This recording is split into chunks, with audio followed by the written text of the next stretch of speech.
This episode is supported by NatWest, providing ease of mind when it comes to business payments. NatWest Pay It, the bank's own payment solution, facilitates customer payments in near real time while allowing companies to track live spending. Need to collect payments without customer account numbers or process refunds without holding on to personal details? Pay It has your business covered. Pay It connects directly with each customer's bank account using an API, which also allows data to be seamlessly and securely passed onto third parties. That means you can provide the best payment experience on the front end while empowering your back-end staff with the info they need for truly data-driven decision-making. To find out more, visit payitbynatwest.com/ITPro.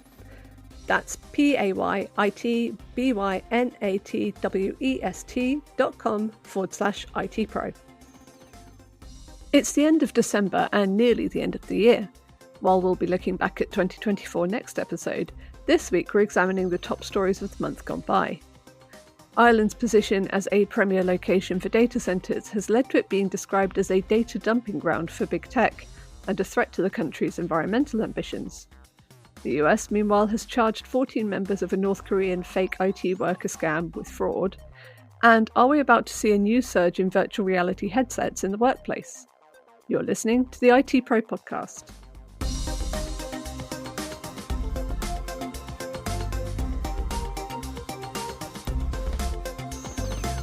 Hi, I'm Jane McCallion. Joining me today is Ross Kelly, ITPro's News and Analysis Editor, to discuss some of December's top stories. Ross, welcome back. It's good to be back. Merry Christmas. Oh, Merry Christmas, nearly indeed. So let's start off with some North Korean hackers. Can you tell us a little bit of the background about this story? Yeah, so earlier this month, a US federal court indicted 14 members of a North Korean fake IT scam campaign. Essentially, this was a long-running social engineering campaign where threat actors infiltrate companies, get their foot in the door, pose as legitimate workers, and then, cause havoc and get up to a whole lot of mischief. Yes, we saw a story about this, didn't we, where one of the fake IT workers got a job with a security firm. Yes, no before. I think this was in August this year. We covered that at the time, and it's very much a worst case scenario for any organisation. In fairness to know before, they were very upfront about it. They were quite candid in their description and their telling of the story, and luckily for them, nothing major happened. There was no customer data loss or anything like that. But it definitely shows that even a cybersecurity company can fall victim to an attack like this. Yes, I think know before in some ways were probably lucky because while they did fall for the initial scam, they realised that something was going on early on because, that's their job, I guess, really, isn't it? Yeah. So while Know Before got away with it relatively unscathed and indeed got a blog post out of it, what has been the impact of these scammers' operations more generally? So with this recent indictment, essentially there were two front businesses here run by the DPRK. They were based in both China and Russia. They used, a variety of techniques to get their IT workers, in quotes, in the door. Fake IDs, stolen IDs, IDs which the indictment had in quotation marks borrowed from US citizens. Borrowed. Yeah, these individuals themselves, they were required to earn a minimum of $10,000 a month in these positions. That's a lot of money. Yeah, through obviously nefarious means. So far, it's believed that this campaign's generated around 88 million. Wow. Yeah. Wow. So, yeah, a lot of money. So the US has decided to charge 14 of the people involved in this scam. I always wonder to an extent what the point is in charging them. Do you get what I mean? Like, they're in North Korea. You're not likely to ever actually get hold of them in order to arrest them and carry out any kind of judicial proceedings. I think more than anything, it's making a statement. So, the State Department, the FBI, CISA, they've been very upfront about, the threat posed by fake IT workers over the last couple of years. And, taking a hard stance on this, making it known that they're aware of it and that they're going to crack down on it. It might dissuade some individuals from getting involved in these types of schemes. Definitely people that are, operating in countries with extradition laws with the US, because yeah, I think most people would rather avoid that. I think, but this is an issue that's been going on for quite a while now. We had research from CrowdStrike earlier this year as well that recorded over 100 large organizations had been targeted by these fake IT workers. It's not just about stealing money; it's sensitive information, IP, all sorts of anything that they can get their hands on within an enterprise's treasure trove of intellectual property, cash, data. That's the goal here, and a lot of the funds are then transferred back to the North Korean regime. So presumably then the fake IT workers themselves are a trend that we're likely to see continuing into the new year. Yeah, absolutely. A lot of these incidents have occurred in the US, a lot of the organizations that are targeted there. So they're obviously going to take a hard stance on it. We have, CrowdStrike's report mentioned that there were European organizations, particularly in, critical infrastructure, manufacturing, healthcare, other sort of key industries where there is, a treasure trove of data and intellectual property at their disposal there potentially. But yeah, I think this is certainly, it seems to be working, in a lot of instances. $88 million isn't chump change. No. So yeah, it's definitely a lucrative market there. So moving on to our next story, Ireland is a data dumping ground, according to research from Friends of the Earth and the University of Cork. So can you tell us a little bit more about what this actually means?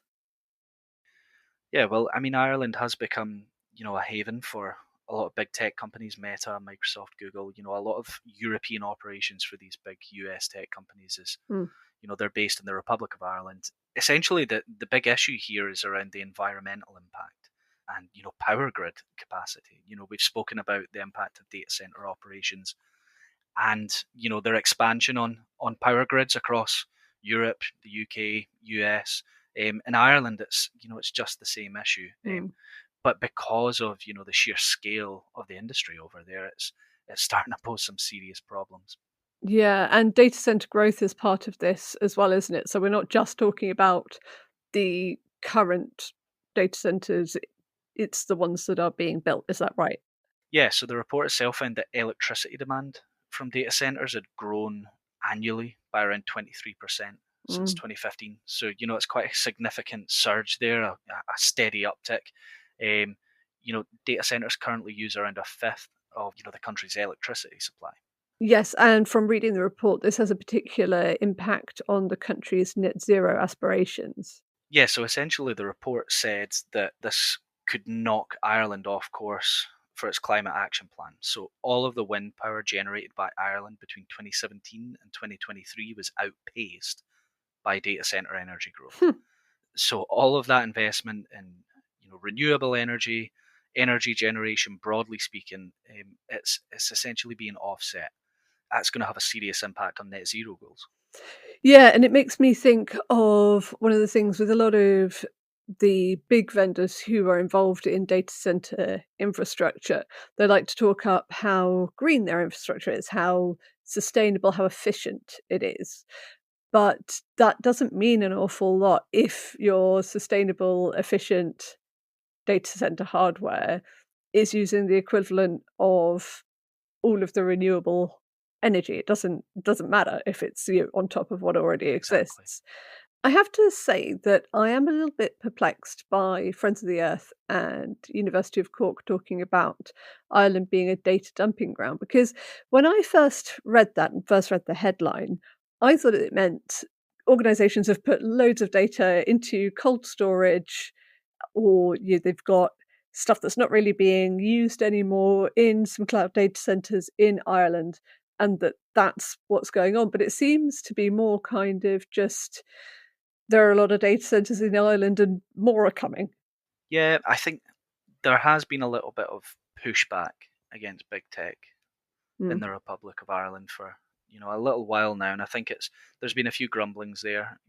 There have been people in political spheres complaining about data center growth, about the fact that organizations, big tech companies in particular, they are using Ireland almost as a launch pad into Europe at times, because of their membership of the European Union, and the fact that there are sizable tax incentives. Yes. So I think you're getting into the weeds of the politics of it, but I think there definitely is a bit of pushback there. We had a report earlier this year that essentially called for data center planning, that called for future data center plans to be scrapped until a public debate had been held on it. So, I mean, it's a good position to be in as the premier country for big tech in Europe, I suppose. Yeah. But at the same time, there's big pitfalls there. Yeah. And if your energy bills are going up as a result, there's going to Yes. be issues. Yeah, if I had a lodger who was paying me, say, £300 a month to live in my house, but using £400 a month of electricity, you're not Yeah. gonna. Exactly. It's like having a friend over to stay, but they're mining Bitcoin. I love it, yes. Okay, so for our final story this month, we have the idea that virtual reality might be making a comeback in the workplace, allegedly. So tell me more. So JetBrains released their State of Developer Ecosystem report this month, and there were, a few interesting tidbits here and there. It's quite a lengthy report looking at, sentiment among the software developer community, what tools they're using, how things are essentially going in the mad world of software development. Our staff writer Solomon delved into the report and came across, a few interesting points around the use of virtual reality headsets in software development. It's still, at a fairly nascent stage here, but we're talking about 23,000 developers responded to this report. Only 8% said that they had tried using, virtual reality headsets for programming in their daily workflow. Very small number, however, 50% said they were really interested and keen in using the tech, which, I think is quite interesting there.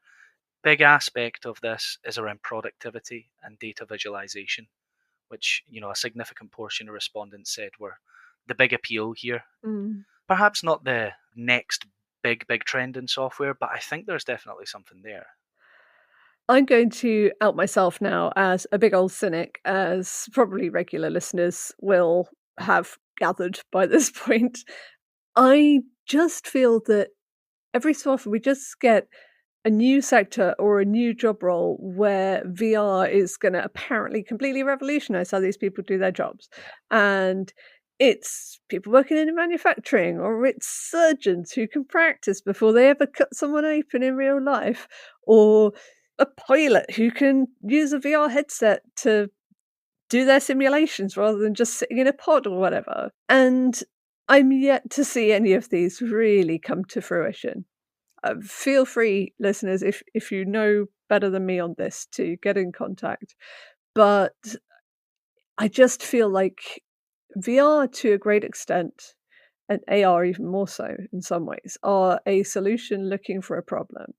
And they have sort of found a home a bit in gaming, but really, despite Apple's decision to get on the bandwagon, for me, it's still something that is super niche for people who don't mind having a headset on their face for significant periods of time potentially, and who aren't bothered by the fact that they can't see or interact with their surroundings. So call me skeptical on this one, I'll be honest. I think we need to look at the industry though. Over the last year and a half, all we've heard about is developer productivity. A lot of this is centered around AI tools. I hate to bring AI into the conversation, but no. so much of the developer productivity sort of debate is being based around, how can you eke out those even marginal improvements just to streamline the process, alleviate pressure on developer teams. In this sense, the report really dialed into that. 39% said that having multi-screen virtual work environments was really beneficial to them, of the individuals that had used it, that's obviously going to have productivity benefits there. Multi-screen is not the same though. Yeah, so I mean, mixing and matching, switching between monitors and your headset, not being locked into your monitor setup day in, day out, I can see the appeal there. At the same time, there were big sort of concerns voiced by those that had used virtual reality headsets already. A big part of that was obviously around physical discomfort and health-related issues. You're sitting with a VR headset on all day. I genuinely can't think of anything worse. I can't sit at my desk for extended periods of time without having to get up and go for a walk around. But again, it's a different strokes for different folks type situation. Might work for some people and others might utterly detest it. Some people like standing desks, others cannot stand it. Yeah, no pun intended. So yeah, really interesting findings from the report, but another big hurdle there is cost. Because, I mean, you look at the Apple Vision Pro and you're talking best part of £3,500. Yeah. So, even if you have a small developer team, are you going to fork that out on an individual basis for, say, 10 developers? Well, unfortunately, that's all we have time for today. But Ross, thank you so much for joining me. Great to be back, and I'll see you next year. As always, you can find links to all of the topics we've spoken about today in the show notes and even more on our website at ITPro.com. You can also follow us on LinkedIn as well as subscribe to our daily newsletter. Don't forget to subscribe to the ITPro podcast wherever you find podcasts, and if you're enjoying the show, let us know by leaving a rating or a review. Rory and I will be back next week with our Christmas special episode looking back at what did and didn't happen in 2024. But until then, goodbye.